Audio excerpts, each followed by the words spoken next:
there are times when it's not easy to be a pastor.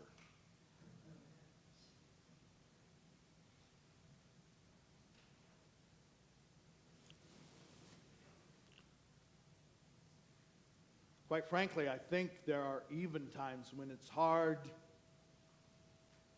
to be a Christian.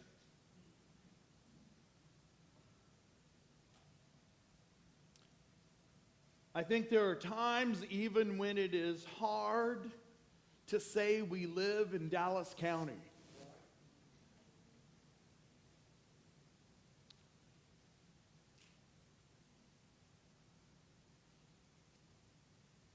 You know, technology is a wonderful thing.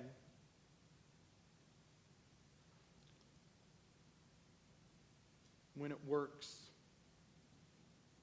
with you and for you, for us.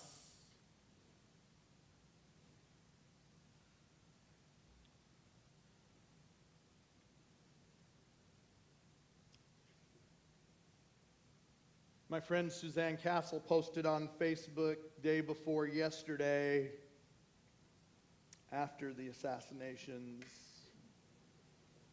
And if you knew Suzanne, you would know that this was saying something. She had no words.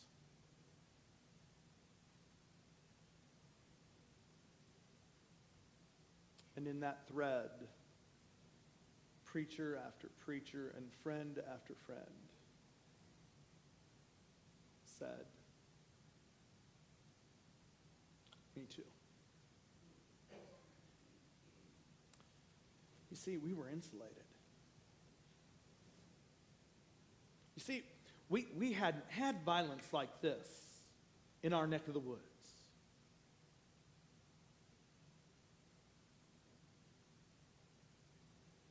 And we knew the fabric of our world was being torn asunder all over the world. And in Florida and in far off places, but not in Dallas.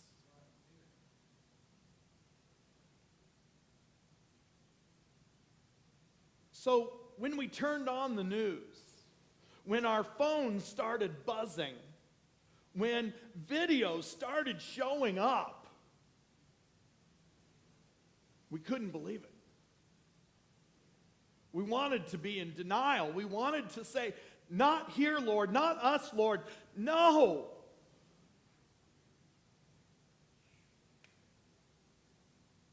But video doesn't lie. The screams of the people peacefully marching down the street didn't lie. The fear that bubbled up and overflowed and fell through into our midst was not a lie.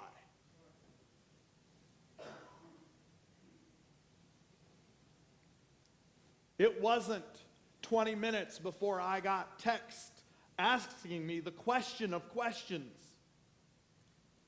What are we supposed to do? What's the point? Where's the church in this?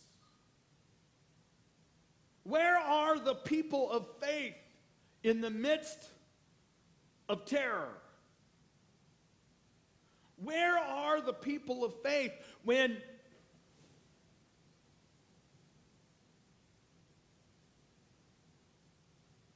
all hell breaks loose?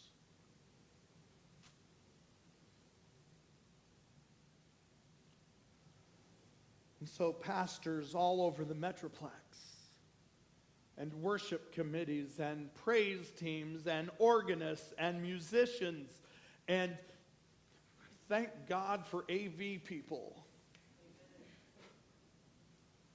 begin to think about the message we are supposed to bring in this place.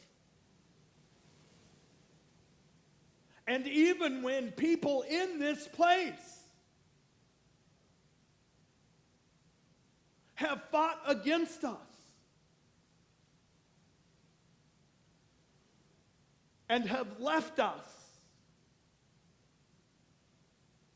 and have claimed that Jesus isn't in this place.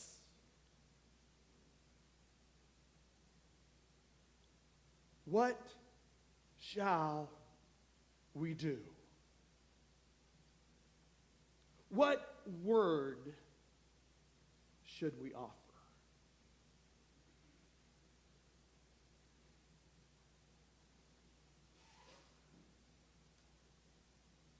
My word to you this morning is simple. Please note, it is not easy, but it is simple. And there is a huge difference. My word to you today is be who God has called you to be. Period. How can I say that? Because, my friends, you and I were born for such a time as this.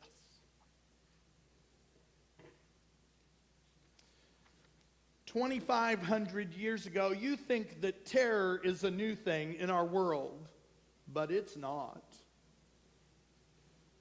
Terror has reigned throughout our world. Again and again, it has risen up. And 2,500 years ago, in a place long, long past, in the land of Persia, King Ahasuerus threw a banquet, had a party. It lasted 6 months. He knew how to throw a party. I was going to tell Jackie she needed to work on that, but I don't see her.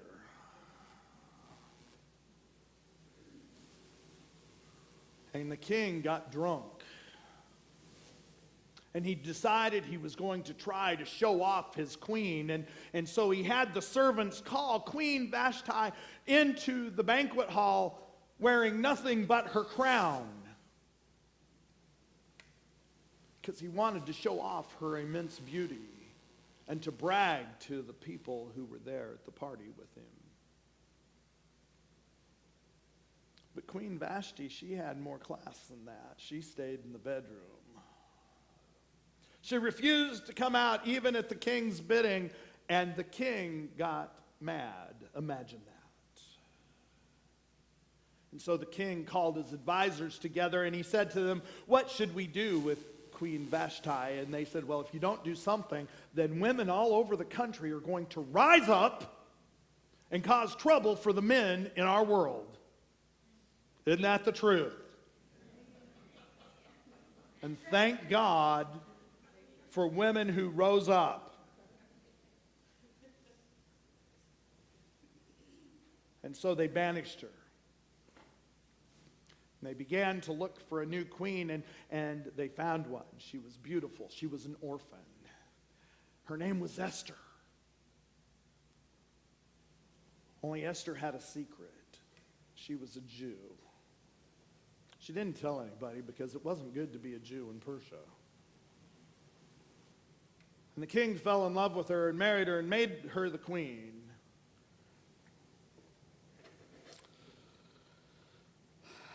And then word came from her uncle Mordecai. We have an enemy within the castle.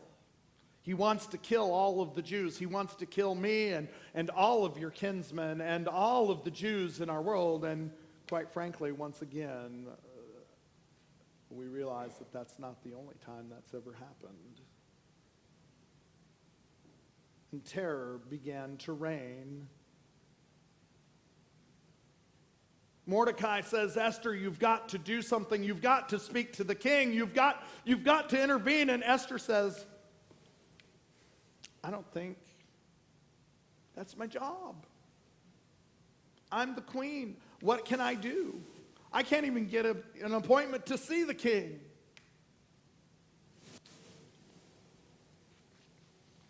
She said it was too much. She didn't want to get involved. We've heard that before, haven't we? She wasn't a politician. She hadn't spoken to her husband for over 30 days, and quite frankly, Persian law said she couldn't even knock on the king's door without an invitation. Esther hoped and prayed that someone else would deal with this, a brave person, a strong person, a person who could make a difference. But her uncle told her, if you keep silent at such a time as this, relief and deliverance will rise up for the Jews from another quarter, but you and your father's family will perish. Who knows, perhaps you have come to royal dignity for just such a time as this. So the queen cooked up a plan. She made a feast for her king. He had such a good time, she invited him back, and he had such a great time at the second feast that he says, what can I do for you? And gathering up all of the courage and all of the hope and all of the love for her people she could muster, she began to talk about him, the injustice that the Jewish people were suffering at the hands of his court officer. She lifted up the danger they were in, and then she revealed to him, in a moment of extreme vulnerability, that the Jewish people were also her people.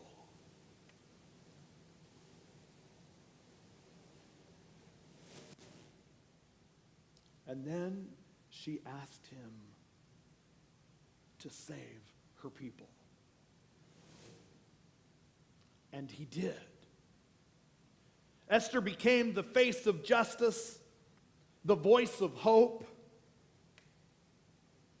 and the bearer of salvation to her people. She didn't grow up wanting to be queen. She didn't grow up thinking she was going to be a heroine. She didn't grow up thinking she would be immortalized with her own book of the Bible. I mean, after all, that's pretty cool. And there were so many people in that story that stepped up and did things. Mordecai, who kept making sure that Esther was in the right place at the right time. And then there were slaves and servants that helped her finagle invitations and position and opportunity.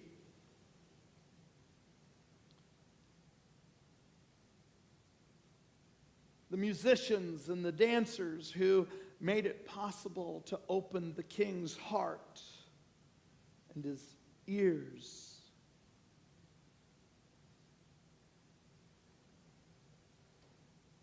She became the face of justice and hope and love.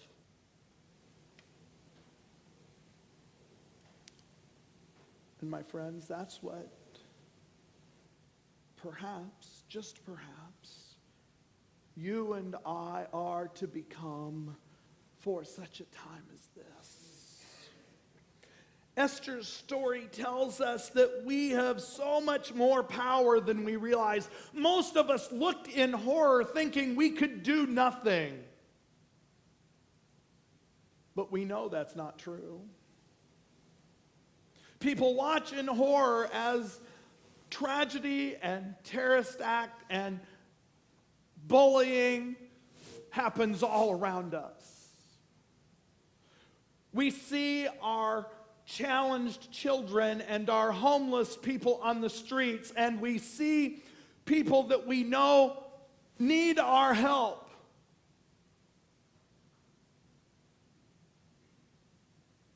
We see people every day who are alone and lonely and without hope. And all they are wanting is a hand on their shoulder, a meal, a word of grace, a piece, sometimes just a piece of life. And we have it. we hold it in our hands. Sometimes we hold it like this and we go, come and get it. Other times we hold it like this and say, come and receive the grace of God, the mercy and the love of the Father who calls us to be the ones with the face of justice, the voice of hope. You see, this story in Esther, it reminds us that we are a people of great questions. There are those in this room that perhaps can remember where they were when the Japanese bombed Pearl Harbor. I know there are people in this room who can remember and answer the question, where were you when JFK was shot? There are people in this room can remember when President Nixon was forced to resign. We can remember when Martin Luther King and Bobby Kennedy and others were killed. One of my most clear memories was when the Challenger blew up. We were sitting in chapel at TCU. We all can remember. We all can remember where we were on 9/11. And I might be able to say with great confidence that all of us will know and remember where we were when Dallas imploded.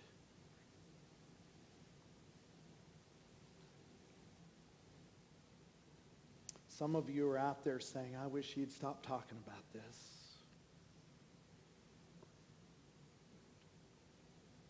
Makes me feel bad. Some of you might even be saying, I didn't cause this problem. I'm not a racist. I'm not a sexist. I'm not a whateverist. And by the way, if you're saying it, you are. It's one of the great things I've learned in 30 years of ministry. Most often the things that we proclaim ourselves not to be is exactly who we are. And you can take it to the bank.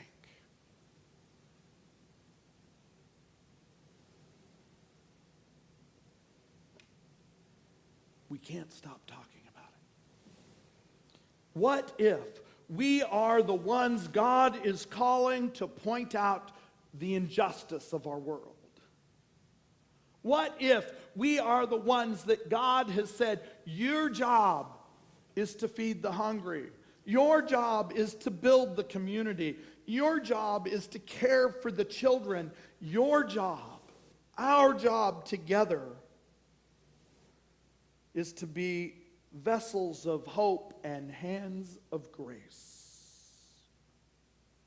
What if we are the ones, even though, think of the excuses, we are too young, too old, too rich, too poor, too black, too white, too scared, too busy, too overwhelmed, too sick. What if we are the only ones left to speak out? What if you were born for just such a time as this one? What will you do? Will you be the face of justice, or will you turn a blind eye? Will you be the voice of hope, or will you walk away from the needs that are so evident? Will you be the bearer of good news, or will you keep the good news to yourself? Will you close your ears to the voices that tell you, not you, not now, not our problem? Or will you say, yes, it is. It's our problem. Will you open your eyes to what is around you, to hear the cries for justice? And will you open your heart to the possibilities that God is calling you to? I tell you the truth.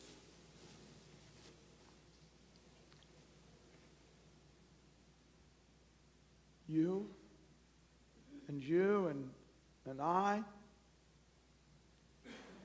we were born for a time such as this. Amen.